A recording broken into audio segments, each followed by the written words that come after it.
বৌরানীর হেসেলে সবাইকে স্বাগত। আজ আবারও একটি নতুন রেসিপি নিয়ে আপনাদের সামনে হাজির হয়ে গেছি। আজ আমি বানিয়ে দেখাবো কাঁচা আমের আচার। চলুন দেখে নেওয়া যাক আমি কি পদ্ধতিতে এটাকে বানাচ্ছি। আর আজকে যে আচারটা বানাবো সেটা আমটাকে কিন্তু আগে রোদে দেওয়ার কোনো ঝামেলা থাকবে না। এটা কাঁচা অবস্থাতেই আমি বানিয়ে দেখাবো।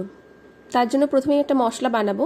মশলা বানানোর জন্য এখানে আমি তাওয়ার মধ্যে দিয়ে দিচ্ছি 10-12টা শুকনো লঙ্কা, গোটা মৌরি দিয়ে দিচ্ছি 2 চামচ মতন, গোটা ধনে দিয়ে দিয়েছি 2 চামচ, দিয়ে দিচ্ছি পরিমাণ মতো কালো সর্ষে আর সাদা সর্ষে, আর দিয়ে দিচ্ছি খুব সামান্য পরিমাণে মেথি। মেথির পরিমাণটা কিন্তু অল্প রাখবেন, তা নাহলে কিন্তু তেতো হয়ে যাবে।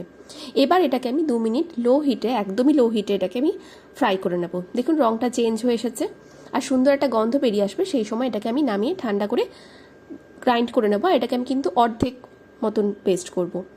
এবার আমি একটা পাত্রে তেল গরম করে নিয়েছি। তেলটা গরম হয়ে গেছে। এবার একটা বড় মতো আমি বোল নিয়ে নিলাম আচারটাকে মিক্স করার জন্য। ওই গরম অবস্থাতেই তেলটা আমি এখানে দিয়ে দিচ্ছি। আর এখানে দিয়ে দিচ্ছি গোটা জিরে 2 চামচ মতন, কালো জিরে দিলাম, আর দিয়ে দিচ্ছি জোয়ান, গোটা জোয়ানই দিলাম। আর যে মশলাটা আমি বানিয়ে রেখেছিলাম দেখুন ঠিক এইরকমভাবে আমি গ্রাইন্ড করেছি, একটু একটু দানা আছে। একই সাথে দিয়ে দিচ্ছি কাশ্মীরি লাল লঙ্কা গুঁড়ো, আমচুর পাউডার আর ব্ল্যাক সল্ট বা বিট লবণ। এবার এই সব কিছুকে দিয়ে আমি ভালো করে মিক্স করে নিচ্ছি।